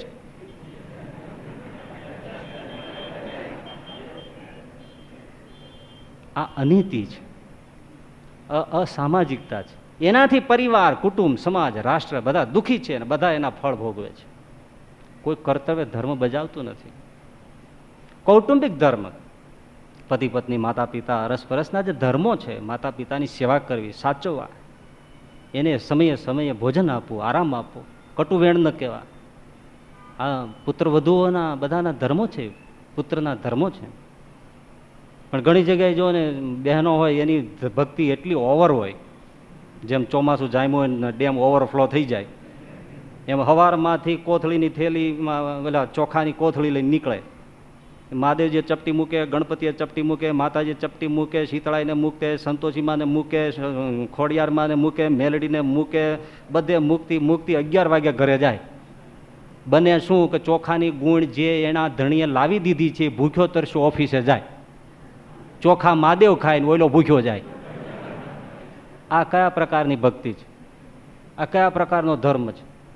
પોતાના પતિને, પોતાની પત્નીને ગાળે ઉઠાડે, ગાળે બેસાડે, કંકાસમાં જીવે, ત્રાસ આપે, મારપીટ કરે. બહુ ધર્મનો આયામ તો બહુ મોટો છે, કેટલોક કહે. એવી ધર્મે સહિત ભક્તિ, એવા સત્પુરુષ મળે તો જીવમાં પાંગરે. તમે જે મોટા મોટા થયા છે એના જીવનમાં વાંચો, કેવો ધર્મ પાળ્યો છે. બીજી વાત છે, હવે ટૂંકમાં લઈ લઈએ. જ્ઞાને સહિત ભક્તિ. પેલું જ્ઞાન છે જગતનું જ્ઞાન છે, કે આ જગત નાશવંત છે, એનું યથાર્થ રૂપ એવા સદગુરુઓ બતાવે તો પછી એ જગતમાંથી કોઈ એને બંધન ન થાય ને ભક્તિને વિઘ્ન ન આવે. બીજું જ્ઞાન છે આત્માનું. આત્મતત્વ ચીનો નહીં ત્યાં લગી સાધના સર્વ જૂઠી. આત્માનું જ્ઞાન, કે આત્મા એ આત્મા છે, પરમાત્મા એ પરમાત્મા છે. આત્મા ક્યારેય પરમાત્મા થતો નથી, પરમાત્માનો દાસ રહે છે. પરમાત્મા સર્વકર્તા, સર્વધર્તા, સર્વ કર્મફળ પ્રદાતા, જગત સ્રષ્ટા, નિયંતા એક પરમાત્મા છે. એવું જે ચોખ્ખું જ્ઞાન, અહમ બ્રહ્માસ્મિ કરીને અભેદપણે બેસી જાય અને પરબ્રહ્મની ભક્તિ ચૂકી જાય, એવું જ્ઞાન અધૂરું છે. એટલે પરિનિષ્ઠિતોપી નિર્ગુણ્ય ઉત્તમ શ્લોક લીલિયા. સુખદેવજી મહારાજ કહે છે કે હું નિર્ગુણ સ્થિતિને પામ્યો છું, છતાં પણ હે પરીક્ષિત, આ ઉત્તમ શ્લોક એવા શ્રી કૃષ્ણનું આ ભાગવત હું ભણું છું. એટલે બ્રહ્મરૂપ થયો એને પરબ્રહ્મની ભક્તિ બાકી રહે છે એવું જ્ઞાન. ત્રીજું, પરમાત્માના સ્વરૂપનું જ્ઞાન. પુરુષોત્તમ નારાયણ સર્વાધીશ છે, સર્વકર્તા છે, સર્વહર્તા છે, એનાથી કોઈ પર નથી. એવા શ્રી હરિનું સ્વરૂપ કે જે સર્વોપરી છે, સર્વ કારણના કારણ છે, સર્વ અવતારના અવતારી છે, એવી નિષ્ઠા દ્રઢ કરાવે. પણ સાથે જ એના જે અવતારો છે એનો દ્રોહ ન કરવા. અવતારો કોના છે? દેવતાઓ કોના છે? જે એની પણ આજ્ઞાથી બ્રહ્માંડની સેવા કરે છે. એ શિવજી હોય, બ્રહ્મા હોય, બધા હોય. એ પૂજ્ય છે, કારણ કે એ આપણા પ્રભુની ભક્તિ કરે છે, એની આજ્ઞા માને છે. નિંદત નહીં કોઈ દેવકું રોજ નિર્વિકલ્પમાં બોલે અને હવારથી સાંજ અવતારો અને દેવતાઓની નિંદા કરે, એ ક્યાંનો ન્યાય? આ અજ્ઞાન છે. તો જ્ઞાને સહિત, કે જ્યાં ભગવાનના સ્વરૂપનો દ્રોહ ન થાય. ત્રીજી વાત, વૈરાગ્ય સહિત ભક્તિ. દેહ સુખની તો પરવા નથી, પરંતુ ચતુર્ધા મુક્તિ સુધી ક્યાંય રાગ ન રહે, એક ભગવાનની મૂર્તિમાં જે લાગી રહે એવો વૈરાગ્ય. બીજું કંઈ જોતું નથી. તમારી મૂર્તિ વિના મારા નાથ બીજું મને કંઈ આપશો માં. તો આવી રીતે ધર્મે સહિત, જ્ઞાને સહિત, વૈરાગ્ય સહિત એવી ભક્તિ, એવા સદગુરુ મળે, એવી ઉત્કટ ઋતુકાળ હોય અને એવી મનની પ્રશાંત ભૂમિકા હોય, એટલે કે દેશ હોય, ત્યારે એવી ભક્તિ પાંગરે છે. બીજો પ્રશ્ન. મુક્તાનંદ સ્વામી કે મહારાજ, કોઈનું અંતર પ્રથમ ગોબરું સરખું હોય અને પછી તો એકદમ શુદ્ધ થઈ જાય છે, તો એનું કારણ તે પૂર્વ સંસ્કાર એટલે કે પ્રારબ્ધ છે, કે પછી ભગવાનની કૃપા છે, કે પછી એનો પુરુષ પ્રયત્ન છે? શ્રીજી મહારાજે ત્રણેયની વાત કરી, ત્રણેયના દ્રષ્ટાંત આપ્યા. એનો અર્થ શું થયો કે કોઈના જીવનમાં પ્રારબ્ધ પણ કામ કરે, એટલે કે પૂર્વ સંસ્કાર કામ કરે, કોઈના જીવનમાં ભગવાન અને સંતની કૃપા પણ કામ કરે, અને કોઈના જીવનમાં પુરુષ પ્રયત્ન પણ કામ કરે. કોના જીવનમાં કયું કામ કરે એ કશું કહી શકાય નહીં. પ્રારબ્ધ પણ કામ કરે. ભગવાનની ભક્તિમાં પણ પ્રારબ્ધ એટલે પૂર્વ સંસ્કાર છે. પૂર્વે જેટલું કર્યું છે એટલું આ જન્મે ઓછું કરવાનું બને છે. મહારાજ કે જેને પૂર્વે ભગવાનના સંતોનો સંગ કર્યો હોય તો એને આ જન્મે એને ભગવાનના સંતોમાંથી ક્યારેય હેત ટળે નહીં. પણ જેને નવો જ આદર હોય તો એને કોઈ દિવસ સરખું જામે નહીં. તો પૂર્વના સંસ્કાર તો કામ કરે છે, પણ એ પ્રારબ્ધ એટલે પૂર્વ સંસ્કાર પણ સારા ને નબળા બે પ્રકારના. નબળા સંસ્કાર ઉદય થાય તો મહારાજે દ્રષ્ટાંત આપ્યું કે ભરતજી મહારાજની ઉત્કૃષ્ટ દશા હતી, પરંતુ પ્રારબ્ધ એવું કઠિન આવ્યું તો મૃગ બાળમાં એમને પ્રીતિ થઈ, બંધન થયું, અને પરિણામે અંતર શુદ્ધ હતું એ ગોબરું થઈ ગયું, અને મૃત્યુ બગડ્યું, જીવન બગડ્યું, અને 3 જન્મે પાર લાગ્યા. આ એમનું પ્રારબ્ધ કહેવાય કે જ્યાં ઘટી નથી શકે એમ ત્યાં ઘટી ગયું. આ પડે એવી શક્યતા જ નથી, છતાં પૂર્વના સંસ્કારે આ કર્યું. એવી જ રીતે એવો કોઈ માણસ હોય કે એને સારું પ્રારબ્ધ ઉગી નીકળે તો ગોબરું અંતઃકરણ હોય એકદમ શુદ્ધ થઈ જાય. તુલસીદાસજી મહારાજનું દ્રષ્ટાંત તમે લ્યો કે પરિણા પછી રત્નાવલી એમના પત્નીમાં ડૂબી ગયા, રામ ભજન ચિંતન છૂટી ગયું, વર્ષો નીકળી ગયા, પણ એ શાના માટે આવ્યા છે? એ કંઈ બીજા જેવા નથી, એનો સંસ્કાર બલિષ્ઠ છે. એ કઈ રીતે સંસારમાં પડી રહે? અને રત્નાવલીની પાસે ગયા અને રત્નાવલીએ મેણું માર્યું, અસ્થિ ચર્મ મયી મમ દેહ તામે ઇતની પ્રીત ઇતની હોતી શ્રી રામ મેં તો હોતી ના ભવ ભીત. આ ચામડાના હાડકાના મારા પૂતળામાં હે પતિદેવ આટલો બધો પ્રેમ છે નાથ, આટલો પ્રેમ જો તમે રામમાં કર્યો હોત તો તમારો ભવસાગરનો અંત આવી ગયો હોત. અને તુલસીદાસજી બારણા ઉપર સજ્જડ થઈ ગયા, મુઠ્ઠીઓ વાળીને ભાગ્યા. બસ શક્ય બને એવું નહોતું, પણ એક વચનમાં શક્ય થઈ ગયું. આ સંસ્કાર છે, નીકળી ગયા. ભગવાનની કૃપા. કમઢિયાળાના સીમાડેથી મહારાજ નીકળે, ગોંદરેથી નીકળે, અને કાયાભાઈ ભયંકર લૂંટારા ક્રૂર માણસ ત્યાંથી પસાર થાય અને મહારાજ ઊભા હોય અને કાયાભાઈની સામે એમ નજર કરે. એ કેવળ કૃપા છે કે જે સમાજને રંજાડે છે એવા ઓછા થવા જોઈએ. સમાજમાં સુખ શાંતિ થવી જોઈએ. અને કેવળ દ્રષ્ટિ માત્રથી કાયાભાઈ સ્થિર થઈ ગયા. મહારાજની પાસે આવ્યા, મહારાજના પગ પકડી લીધા, શ્રીજી મહારાજના. પ્રભુ આપ મારા તારણહાર હો એવું મને દેખાય છે. મહારાજે સરસ વાતો કરી, નિયમ ધારીને વર્તમાન ધારણ કર્યા. શ્રીજી મહારાજે મંત્ર આપ્યો, સ્વામિનારાયણ નામનો જપ કરો. અને ઇતિહાસ સાક્ષી પૂરે છે કે કાયાભાઈ એવા એકાંતિક ભક્ત થયા કે જેના દ્રોહથી એના ગામધણી દરબારને એક ભયંકર રોગ લાગુ પડી ગયો, અને કાયાભાઈ હાથ ફેર્યો ત્યારે દર્દ મટ્યું. ક્યાં પહોંચી જાય? કેવળ ભગવાનની કૃપા, કેવળ સંતની કૃપા. લોધિકા દરબાર જીભાઈને ઘેર દીકરાનો જન્મ થાય, દીકરો ધીમે ધીમે મોટો થાય, દીકરાનું નામ અભયસિંહ હોય, પરંતુ એક અત્યંત ઉત્કૃષ્ટ ભક્ત જીભાઈ કે અખંડ શ્રીજી મહારાજના મૂર્તિનું ધ્યાન અને સ્મરણ ભજન સ્વપ્નમાં પાપ નહીં, એને ઘેર એવો દીકરો જન્મો કે હિંસામાં ભરપૂર, બધા કુલક્ષણે ભરપૂર, પશુ પક્ષીઓને મારીને આવે, બાપુની સામે રાખે. જીભાઈનો આત્મા કકળે, આહા હા મારે ઘેર આવો દીકરો. ઘણું સમજાવે. જેમ જેમ યુવાન એમાં 17-18 વર્ષની ઉંમર થઈ ગઈ પછી તો કોણ કોને જવાબ આપે ભાઈ. જીભાઈને મનમાં પીડા થયા કરે છે. એમાં સાંભળ્યું કે મેંગણીમાં ગોપાળાનંદ સ્વામી આવ્યા છે, હું સ્વામી પાસે જઈને મારું હૈયાનું દુઃખ ઠાલું, પણ અભયને કહેતો જાઓ કે ભાઈ સ્વામી આવ્યા છે, તું દર્શને આવશે. મારું કોઈ વચન તે માન્યું નથી, પણ આટલું માનના જ. તો કે હું મારે કોઈના દર્શન કરવા નથી, તમે તમારી ભલી ભક્તિ મારી ભક્તિ જુદી બાપા, હું કંઈ આવવા માગતો નથી, તમે જાઓ. આવો નફટ ઉત્તર આપીને અભય શિકાર કરવા નીકળી ગયા. જીભાઈ ગોપાળાનંદ સ્વામી પાસે આવ્યા છે. ગોપાળાનંદ સ્વામી મેંગણીના મંદિરમાં બેઠા છે. જીભાઈ માથું ખોળામાં મૂકી ધ્રુસકે ધ્રુસકે રડે છે. ગોપાળાનંદ સ્વામી માથે હાથ મૂકે છે, એના પીઠ ઉપર હાથ ફેરવે છે કે દરબાર શાંતિ રાખો, શાંતિ રાખો, બધા સારાવાના થશે હો. અરે સ્વામી આના કરતા દીકરા ન હોય તો સારું, મારે તો ગામમાં નીકળાતું નથી, હું ધર્મની વાતો કરનારો, ધર્મનું આચરણ કરનારો, મારો જ દીકરો જો આવી રીતે અનાચાર કરતો હોય તો પ્રભુ કાલ સવારે આ પ્રજાને પણ દુઃખ કેટલું છે. હું તો માની લઉં કે મારે કોઈ દીકરો નથી, પણ અમે ગામધણી છીએ, અને ગામધણી અનાચારી હોય તો સારી પ્રજાને દુઃખ છે. આના કરતાં પ્રભુ સ્વામી એમનો દેહ મુકાવી દે, મારે કોઈ વંશ જોતો નથી. સ્વામી કે હા હા દરબાર, એવા ઉતાવળા ન થાવ, ઉતાવળા ન થાવ.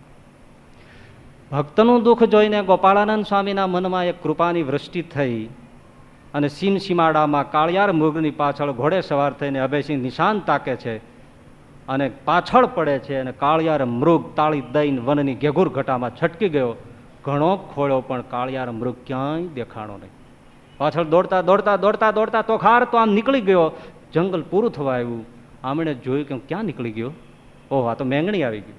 ચાલ ને બાપુ બહુ વારે વારે કહ્યા કરે છે, તો હવે સ્વામીને જઈને ખાલી પગે લાગુ એટલે બાપુનું મન રાજી રહે.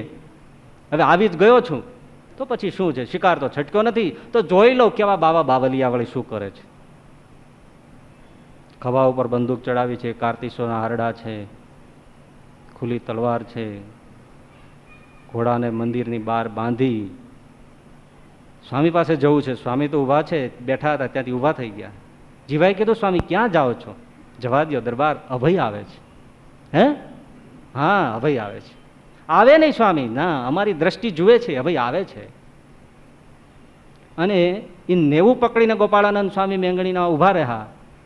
અભયસિંહ આવ્યા, ઘોડો બાંધ્યો, સ્વામી પાસે જવું છે. બંદૂકડી બાજુમાં મૂકીને ડગલા ચાલ્યા, ત્યાં તો સ્વામીની સામે નજર પડી. ચાર આંખો થઈ ના થઈ. ભયંકર બોમ્બ વિસ્ફોટ થાય ને જેમ બરફની શિલાઓ તૂટીને ઓગળવા માંડે, એમ હૈયાના બંધ બારણાઓ ઓગળવા માંડ્યા. જન્મ જન્મના સંસ્કાર ઓગળવા માંડ્યા. પથ્થર દિલ મૃદુ થઈ ગયું. સ્વામીના પગ પકડી લીધા, ધ્રુસકે ધ્રુસકે રડે. આજે તો બાપ અને દીકરો બંને રડે છે. જીભાઈને એમ થાય છે કે શું થયું સ્વામી, આ કમાલ કરી, આપની કૃપાનો કોઈ પાર નથી. અભયસિંહ એટલા માટે રડે છે કે મેં મારા બાપુને કેટલા કોચવા છે, સ્વામી તમે મને માફ કરો. સ્વામીએ બંનેને આશ્વાસન આપ્યું, વર્તમાન ધરાવ્યા, ભક્તિની વાતો કરી, અને એ જ અભયસિંહ દરબાર 6 કલાક સુધી ધ્યાનમાં બેસી રહેનારા ધ્યાની ભક્ત અભયસિંહજી ઇતિહાસમાં સુવર્ણ અક્ષરે લખાઈ ગયા. કેવા થયા? શું હતું? કેવળ સંત કૃપા. ત્રીજી વાત, પુરુષ પ્રયત્ન. રૂડા સાધુનો સંગ કરે ને પોતાનો વિચાર સતત જલતો રાખે અને પુરુષાર્થ કરે, અને એમાંથી વ્યક્તિત્વ સંતત્વમાં પલટાય. ગણોદના અભયસિંહ દરબાર, એ પણ ગણોદના, એમને કામ કરવા માટે ખેતરમાં મુસ્લિમ બિરાદર વલ્લીભાઈ આવે. વલ્લીભાઈને વાત કરે કે ભાઈ ખુદા પ્રગટ હુઆ હૈ, ખુદા કે નામ કા જપ કરો, એ નૌકા પાર લગ જાય. અને વલ્લીભાઈને સારું લાગે. ધીમે ધીમે ધીમે ધીમે કરતા એમને સત્સંગ થયો. બોલો.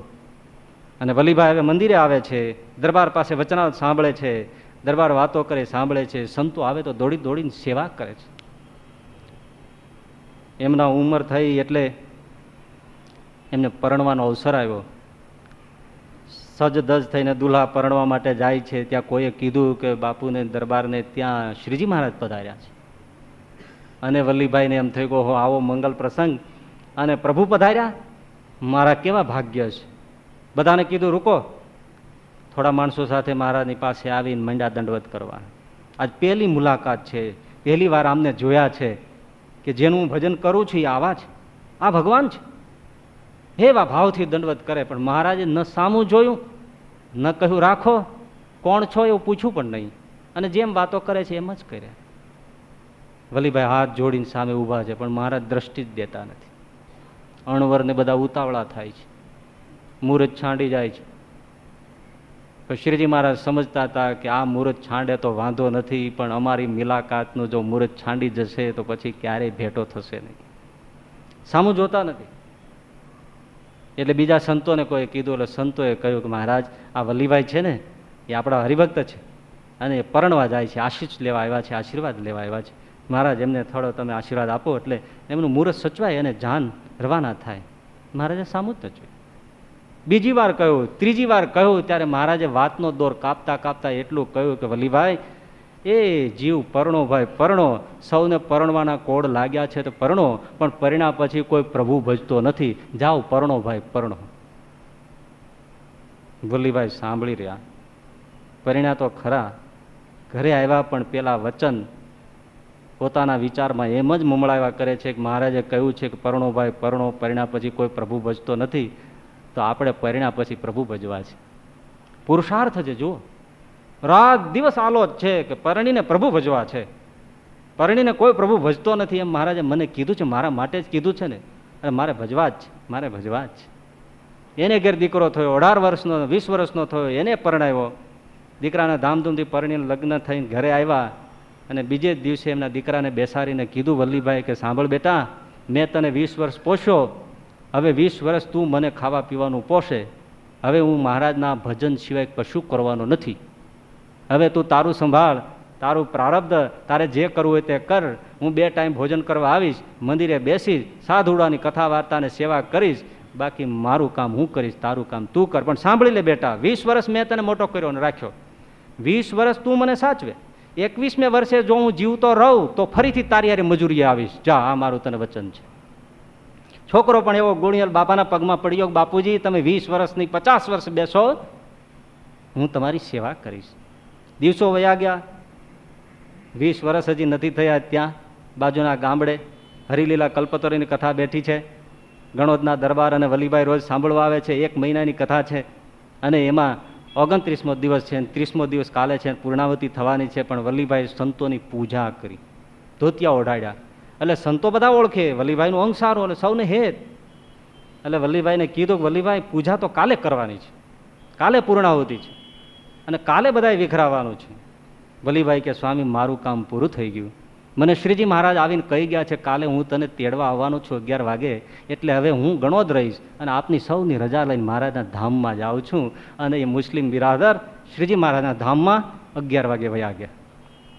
આને શું કહેવાય? પુરુષાર્થ છે. આને પુરુષ પ્રયત્ન છે. રૂડાનો સંગ રાખે છે અને પોતાને વિચારે કરીને બલિષ્ઠ થાય છે. એટલે મારાને તમારા જીવનમાં પ્રારબ્ધ કેવું છે એ ખબર નહીં પડે, કારણ કે પ્રારબ્ધ છે એ તો બંધ તિજોરી જેવું છે, એની અંદર શું પડ્યું છે એ કંઈ નહીં ખબર પડે. અને એવી બંધ તિજોરી છે જેની ચાવી ખોવાઈ ગઈ છે. એટલે પ્રારબ્ધને ભરોસે ક્યારેય રહેશો નહીં. જે કોઈ પ્રારબ્ધને ભરોસે રહે છે, ન માગીએ દોડતું આવે, પ્રારબ્ધ તો છે ઘેલું. એમ તમે કહો કે ભગવાન ભાગ્યમાં લખ્યા છે તો ભજાય, એવા ઘણા ડાભોળિયા રહી જાય છે. જ્યારે પૂછો ત્યારે કે હાલો સત્સંગમાં, હાલો મંદિરે, હવે એ તો ભાગ્યની વાત છે બાપા, ભાગ્યમાં ન હોય તો કશું ન થાય. એટલે તો પરણવાટાણે કેમ કોઈ નથી કહેતા કે તો વાંધો નહીં, બધું ભાગ્યમાં છે ત્યારે બધું ગોઠવાઈ જાય છે. ત્યાં તો જ્યાં જાય ને ભાળી જાય કે પૂછી જો ને કઈ થાય એમ હોય તો ગોઠવી દઈ લે. ત્યાં કેમ કોઈ મારો પ્રભુ કરશે તો પરણશું? વ્યવહારમાં કેમ કોઈ કઈ નથી કરતું? આમ હાયલા જતા હોય ને સામેથી ટ્રક આવતો હોય ભપપ ભપપ કર, ત્યારે કેમ કોઈ કઈ નથી એમ કહેતું કે ભગવાન રાખશે તો રહેશું? ત્યાં ન રાખે, પૈડાઈઠ ઢોઢોઢોઢ કરતો હતો. ત્યાં કેમ પુરુષાર્થ કરો છો? ત્યાં વંડીએ કેમ ચડી જાઓ છો? પ્રારબ્ધનો કોઈ ખ્યાલ નથી. આખરે પ્રારબ્ધ બન્યું છે શેમાંથી? પુરુષાર્થમાંથી જ બન્યું છે. એટલે પ્રારબ્ધને મૂકીએ, પુરુષાર્થ આગળ છે. ભગવાનની કૃપા, સંતની કૃપા. પણ તમે જોયું ધ્રુવજીનું દ્રષ્ટાંત આપ્યું મહારાજે, સાંદીપનીનું દ્રષ્ટાંત આપ્યું કે એમના નરકથી એમના પુત્રને લઈ આવ્યા સાંદીપનીના, અને ધ્રુવજીને મહારાજે કૃપા કરી, ભગવાને કૃપા કરી તો વેદાદિકની સ્ફૂર્તિ થઈ. પરંતુ ક્યારે થઈ? કંઈક કર્યું ત્યારે, કંઈક પુરુષાર્થ છે. અભયસિંહ દરબાર આવ્યા છે પણ કોઈએ પુરુષાર્થ કર્યો છે, બાપુજીએ પુરુષાર્થ કર્યો છે, અને કમસે કમ અભયસિંહ સંતના ચરણમાં પડ્યો છે. કંઈ નહીં કરે તો કોણ કૃપા કરશે? એમ ગોદડા ઓઢીને હુતા રહીને કે સંત કૃપા કરશે, ભગવાન કૃપા કરશે, એમ કૃપા ન થાય. એટલે ભગવાન કૃપા સાધ્ય છે એમ કહેવાય છે, પણ ખરા તો ભગવાન ક્રિયા સાધ્ય છે. થોડું કરો, હાથ નમો તો 10 હાથ નમે, પણ તું કોરી કાઢ તો હું લોઢાની લાઈટ. એટલે ભગવાન કે ભગવાનના સંતની કૃપા પણ પુરુષાર્થ કરનારા ઉપર થાય છે. એટલે આખરે શું રહ્યું? પુરુષાર્થ. કેવો કરવાનો? રૂડાનો સંગ કરવાનો, પોતાનો સતત વિચારશીલ રહેવાનું કે હું શેના માટે આવ્યો છું, શું કરવાનું છે, શું કરી રહ્યો છું, ક્યાં જઈશ, પછી શું થશે, એવો વિચાર કરવાનો. અને રૂડો ભૂમિ, રૂડી ઋતુકાળ, અને રૂડા સાધુનો સંગ રાખે તો એના જીવનમાં ધર્મે સહિત, જ્ઞાને સહિત, વૈરાગ્ય સહિત એવી પરમ એકાંતિક ભક્તિ જીવનમાં ફૂટી નીકળે, જરૂર ફૂટી નીકળે એવું આ શ્રીજી મહારાજે સરસ આમાં આપણને સમજાવ્યું છે. શ્રી હરિ આપણને સૌને એવું બળ આપે, સાચું સમજવાનું અને સાચે રસ્તે ચાલવાનું. એટલી પ્રાર્થના સાથે વિરામ કરીએ. સહજાનંદ સ્વામી મહારાજ.